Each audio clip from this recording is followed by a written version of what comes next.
Ah, les jolies couleurs de la campagne allemande où nous essayons la nouvelle Golf. Pardon, non. Nous essayons le nouveau Multivan qui, en fait, a beaucoup de points communs avec la Golf, à commencer par sa plateforme MQB, une première sur le Multivan, qui a pour avantage d'en faire un véhicule moins haut et donc plus facile pour accéder au parking.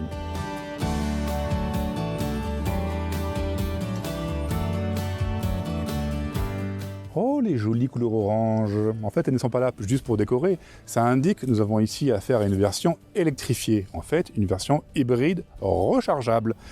En effet, il y a là, d'un côté, le moteur 1,4 litre TSI, de l'autre, un bloc électrique, et le tout procure une autonomie électrique de 45 km. Nous allons voir si ça se vérifie. Et mon petit doigt me dit que peut-être nous n'arriverons pas totalement à ce kilométrage.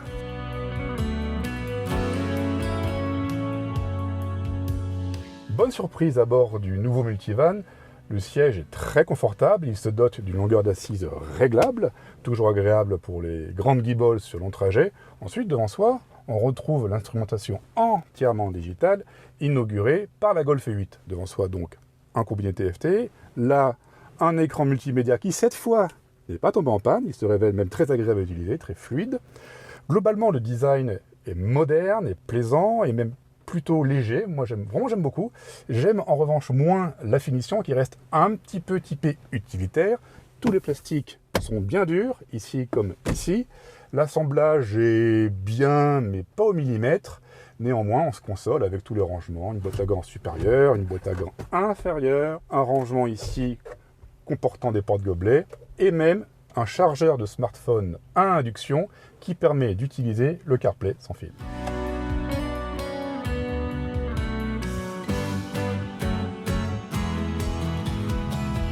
Ah oui, donc oui, qu'est-ce que je voulais dire? Oui, eh bien, dans ce Multivan, on est fort bien installé, il y a beaucoup d'espace, et pourtant là, on n'a que la version courte qui ne fait que 4,97 m de long. Néanmoins, le volume utile, une fois qu'on a retiré tous ces sièges, est de 3,3 m3. On peut en mettre des choses, il y a plusieurs journalistes cardiaques. Ce que je trouve bien fait avec le nouveau Multivan, c'est la modularité. Regardez, là je tire sur la petite languette, hop, ça se rabat. Je tire sur l'autre languette ici, hop, là, on retire carrément le siège. Voilà, un peu lourd, faut le dire. Je le remets, mais je peux, si je veux, le remettre dans l'autre sens. Voilà, je le mets comme ça, hop. Et ainsi, on change complètement de configuration. On peut aussi entièrement les retirer, et là, on obtient un volume utile énorme. Autre élément intéressant dans la modularité du Multivan, cette navette coulissante. Vous voyez, je tire sur le levier ici, hop, ça vient ici. Là, j'appuie sur le bouton, hop, ça monte. Et là, qu'est-ce que je trouve? Des tablettes pour les passagers arrière, des porte-gobelets, des rangements. C'est très bien vu.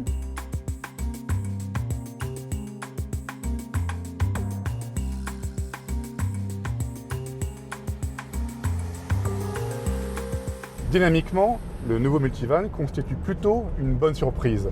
En effet, on sent l'influence de la nouvelle plateforme MQB, plus légère et rigide que celle de l'ancien. Ça donne un véhicule, certes d'origine utilitaire, mais assez plaisant à mener en virage, où il se révèle plutôt précis, il vire à plat, il n'y a pas trop de mouvements parasites. On prend un certain plaisir dynamiquement, et c'est assez étonnant, à emmener ce gros engin qui pèse 2,2 tonnes. Et malgré ce poids élevé, le moteur 1,4 litre TSI allié à une unité électrique, c'est une version donc hybride, ne manque pas d'énergie, il y a 218 chevaux, et vous voyez, j'accélère à fond, ça braille un peu, mais franchement, il y a plutôt de bonnes reprises. Je suis assez bluffé. En revanche, bon, les aides à la conduite marchent certes globalement très bien, mais le problème, c'est dans le globalement. Parce que, imaginons, on est en ville, le véhicule doit suivre la route qui zigzague entre d'autres véhicules en stationnement, et le système de conduite autonome va détecter le véhicule en stationnement comme un obstacle. Donc, eh ben, le Multivan va piler.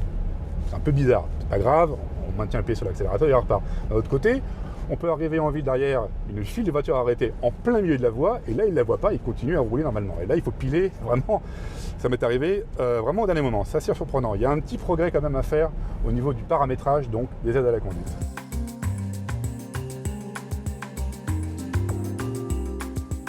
Un point sur le confort du multivan. À l'avant, je l'ai dit, on est très bien, mais à l'arrière aussi. Habituellement, sur ces grands vans, les places situées à l'extrême arrière du véhicule sont assez défavorisées en raison d'une suspension très sèche souvent. Mais ici, ce n'est pas le cas. La suspension encaisse bien les aspérités, on est bien porté, on est bien assis, c'est un bon compromis.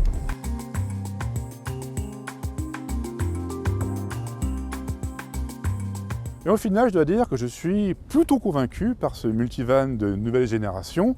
On l'a vu, son comportement routier se révèle plutôt dynamique pour ce genre de véhicule, délivrant un certain agrément. Le moteur marche bien, il a la puissance qu'il faut, le confort est là, le volume est évidemment immense, la modularité est bien pensée. La consommation, évidemment, on n'arrive pas à descendre aussi bas que le litre et demi au 100 km qui est annoncé, mais ça c'est le système d'homologation qui veut ça. On est plutôt en moyenne vers les 9-10 litres en roulant correctement.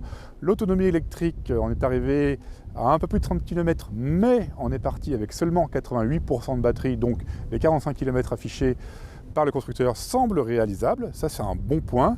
Le prix, eh bien, cette version hybride débute à 55 000 €. C'est pas une mauvaise affaire, je pense, d'autant plus que l'équipement, même en version de base, est plutôt complet. À mon sens, c'est une alternative vraiment intéressante pour qui a besoin d'un véhicule familial à un grand SUV.